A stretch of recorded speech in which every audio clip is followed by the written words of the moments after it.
రాబోయే రోజుల్లో గ్రీన్ ఎనర్జీకి హబ్గా తయారవుతుంది. సోలార్ ఇక్కడి నుంచే వస్తుంది, విండ్ ఎనర్జీ ఇక్కడి నుంచే వస్తుంది, పంప్డ్ ఎనర్జీ ఇక్కడి నుంచే వస్తుంది. దేశానికి గ్రీన్ ఎనర్జీ సప్లై చేయడానికి ఈ రాయలసీమ కేంద్రంగా పనిచేయబోతుందని మరొక్కసారి మీ అందరికీ విజ్ఞప్తి చేస్తున్నా. ఇండస్ట్రీస్ కూడా ఏదైతే ఇండస్ట్రీస్ పారిశ్రామిక వాడ మీరు చూస్తే ఓర్వకల్లు గాని కొప్పర్తి గాని 4-5 వేల కోట్ల రూపాయలు ఖర్చు పెట్టి ఇన్ఫ్రాస్ట్రక్చర్ డెవలప్ చేస్తున్నాం. ఓర్వకల్లో డ్రోన్ సిటీ వస్తుంది, పెద్ద ఎత్తున ఇండస్ట్రీస్ వస్తాయని చెప్పి కూడా నేను మీకు తెలియజేస్తున్నా. ఇంకో పక్కన రాయలసీమలో నీళ్లు ఎవరిచ్చారు తమ్ముళ్ళు నీళ్లని మిమ్మల్ని అడుగుతున్నా.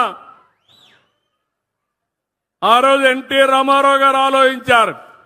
తెలుగు గంగ, హందిరి నీవ, గాలేరు నగరి, ఏ కెనాలు తీసుకున్నా దానికి రూపశిల్పి నందమూరి తారక రామారావు. దాన్ని అమలు చేసిన పార్టీ తెలుగుదేశం పార్టీ. అవునా కాదా అని గుండె మీద చేసుకొని ఆలోచించండి. ఈరోజు నేను ఆలోచించాను, ఎక్కడ చూసినా రాయలసీమ రిజర్వాయర్లో నీళ్లున్నాయి.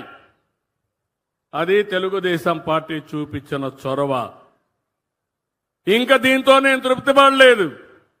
రాబోయే రోజుల్లో పోలవరం నుంచి బనకచెర్ల పూర్తి చేయగలిగితే రాయలసీమకు గేమ్ చేంజర్ గా తయారవుతుంది.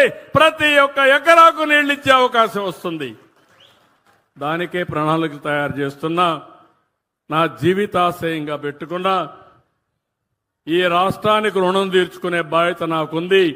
ఎవరికీ లేని గౌరవం మీరు నాకు ఇచ్చారు. ఎక్కువ సమయం ముఖ్యమంత్రిగా పెట్టారు, రాజకీయాలు నన్ను గౌరవించారు. అలాంటి గౌరవించిన నేను తిరిగి మీ రుణం తీర్చుకోవడానికి అనునిత్యం ప్రతి ఒక్క సెకండు ఆలోచిస్తున్నానని చెప్పి కూడా నేను మీకు తెలియజేస్తున్నా.